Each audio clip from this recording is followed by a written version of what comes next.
Oke teman-teman, kali ini kita bakal bahas sebuah kisah yang luar biasa banget. Tentang iman yang ditempa di tengah penderitaan paling berat. Dan ini bukan cuma soal bertahan hidup loh, tapi lebih ke gimana kita bisa nemuin kekuatan di saat-saat yang paling mustahil, pas rasanya semua harapan udah hilang. Nah, pertanyaan ini nih inti dari pembahasan kita. Ini bukan teori ya, ini pertanyaan nyata yang dijawab langsung lewat kehidupan seorang wanita yang wah luar biasa. Yuk kita mulai aja. Kenalin, ini Sabina Wurmbrand. Dan kutipan ini penting banget loh. Soalnya, dia tuh sering banget dikenal cuma sebagai istrinya Richard Wurmbrand. Padahal, ceritanya sendiri itu sebuah kesaksian yang begitu kuat tentang kekuatan, iman, dan ketangguhan yang luar biasa. Oke, di bagian pertama ini kita akan kenalan lebih jauh sama sosoknya.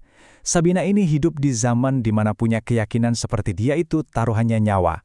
Dan imannya itu bukan cuma bertahan, tapi justru jadi paling terang pas keadaannya paling gelap.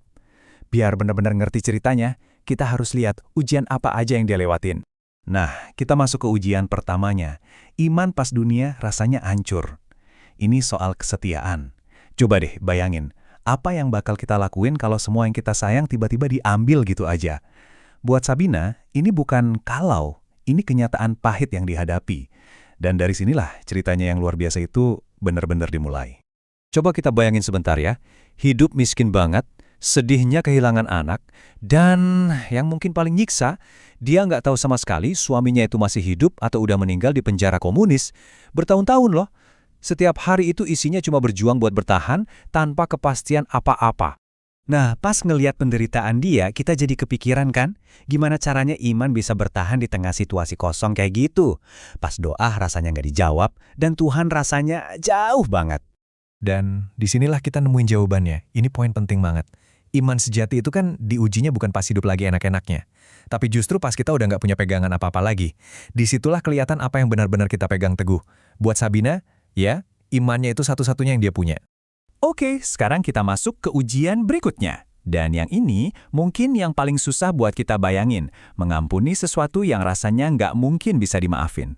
Setelah semua penderitaan itu, Sabina justru dihadapkan sama ujian pengampunan.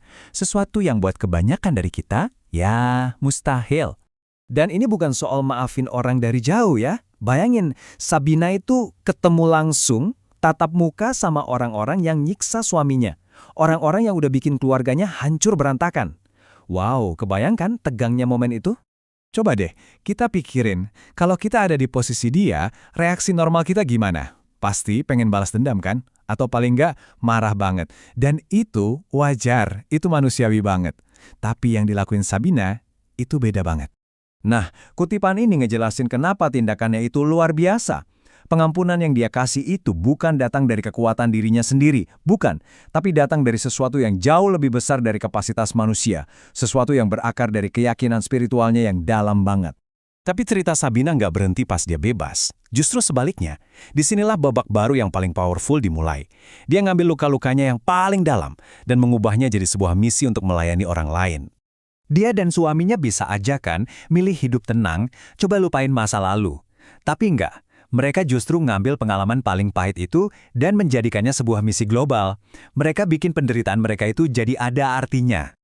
Dan yang keren, pelayanan mereka itu spesifik banget. Bukan cuma sekedar sharing cerita ya. Mereka benar-benar secara aktif ngebangun, nguatin, dan ngehibur orang-orang yang ngalamin penderitaan yang sama di seluruh dunia. Mereka jadi suara buat orang-orang yang gak bisa bersuara. Ini konsep yang kuat banget kan? Bahwa luka paling dalam yang kita punya, kalau diserahin ke tujuan yang lebih besar, justru bisa jadi sumber kesembuhan buat banyak orang. Dan Sabina, dia itu bukti hidupnya. Pengalamannya bikin dia punya empati dan kredibilitas yang nggak bisa dimiliki orang lain. Jadi apa nih pelajaran yang bisa kita ambil dari perjalanan hidup Sabina yang luar biasa ini? Yuk kita coba rangkum jadi beberapa poin penting yang relevan buat kita semua, apapun keyakinan kita. Pertama, tetap setia meskipun hidup rasanya nggak adil dan sepi. Kedua, belajar buat mengampuni luka yang rasanya berat banget buat ditanggung. Dan ketiga, percaya kalau ada tujuan di balik semuanya. Bahkan pas kita harus nunggu lama banget. Nah, 3 poin ini inti dari kesaksian hidupnya. Benar-benar dalam banget pelajarannya. Dan kita tutup pembahasan ini dengan satu pemikiran terakhir. Kita sering mikir kalau iman itu soal tindakan-tindakan besar yang kelihatan. Tapi mungkin, bentuk iman yang paling dalam itu justru kesetiaan yang sunyi. Kemampuan buat terus percaya di tengah sepi, pas jawaban doa rasanya nggak kunjung datang. Ini jadi pertanyaan buat kita renungkan bareng-bareng. Dari mana kita bisa nemuin kekuatan buat tetap percaya pas dunia kita rasanya lagi runtuh?